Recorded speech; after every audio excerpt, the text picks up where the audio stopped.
Okay, here's where we're going to tie everything back in together. This is where we're going to tie in the gameplay into the menu screens. The menu screens take us back into the game, create that loop so that we have a really well-functioning game all the way around.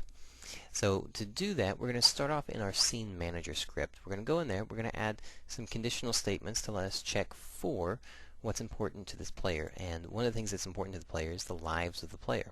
When the player runs out of lives, then we need to be able to lose the game and then go back out to that menu screen.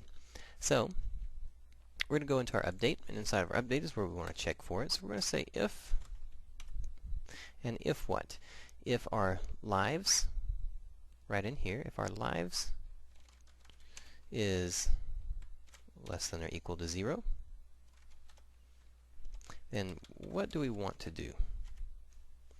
Then let's go ahead and do an application load.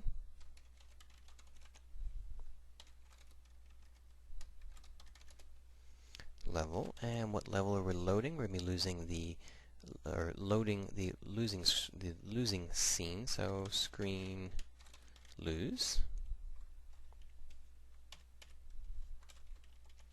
as a string file, and that way if we get down to having lost too many lives, it goes in and we basically go out of this screen and it takes us to the you lose screen.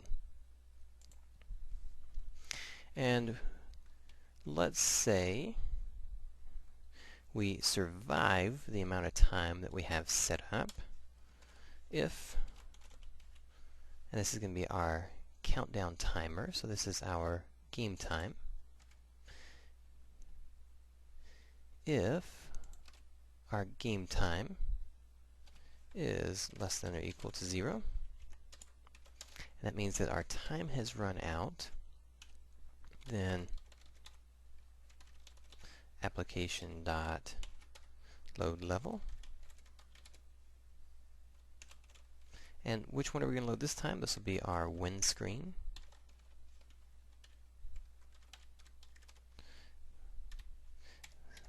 So if the game time runs out before we lose lives, then we win. We outlasted this, and then we're able to find out what our high score is, and then this on the main menu screen. We are going to have to pass over some information though about the score into a different level, and we'll look at that one in a minute. But let's go ahead and stay focused on this one, the lives, the game time, and let's lower our game time just a little bit, down to about 10. Or let's say about 20 seconds. Let's go ahead and go back over. We're going to load up our level. We've got that one loaded up, and we'll hit play. So that's 1 life, 2 lives, and 3. There we go. We lost, you lose, you can go back to that main menu, and let's go ahead and make sure this works. We can go back to our start game. We can hit spacebar. Whoop. And it says we lost again. Now why did we lose that time? Let's take a look at it. It looks like it's cycling through. Now why is it cycling through? It's cycling through because our lives is still at 0. Our lives never reset up above. Now how can we check on that one? Let's go back in, double click on, let's just go back to our main menu, our start game, and let's see if we can't pause it. Whoop. We were trying to catch it right on there so that we could actually see what that value is set at, but that value is basically set at 0. So what we need to do in here once we lose is we want to make sure that we're actually resetting the values that we have. So let's do lives equals, and what do we want them to equal? We want them to equal, let's say, 3. Now we could store this into a separate variable so that we could always call back to that one, and that's a good approach on it. And then the same thing here with the game time. The game time is going to reset though because we are just a variable, not a static variable. Alright, so let's save that. Let's try that one more time.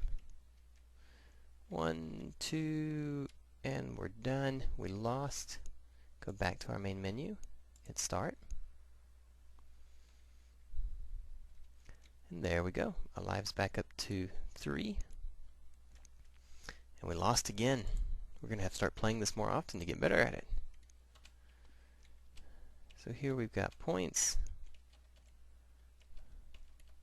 And we've got our timer set at 50. So let's go through and actually just change up our timer. We'll go to our scene manager. We'll just sneak in here and drag our time down a little bit. There we go. And we win. We outlasted the asteroid, so we're looking good. If we go back to main menu, go back to start. Counters reset. Scoring the lives. Alright. That's what we want to do. Whenever you're putting in things like this where you've got a lot of things strung together, it's always about going back in. Verify what you did actually does what it's supposed to do. That way, you don't have a lot of errors and bad things hanging over you as you're starting to move forward on the project. Okay, with that in place, we now have everything strung together. And we have the win-loss set up inside of our scene manager. And if we go on down, we're going to double check that we've got everything that we need. We've got the lives, we've got our counter set up. Now the only thing that we haven't done yet is actually pass some information over to a different scene file when it loads up. And to do that, we're going to have to be using player prefabs. And we'll look at those next.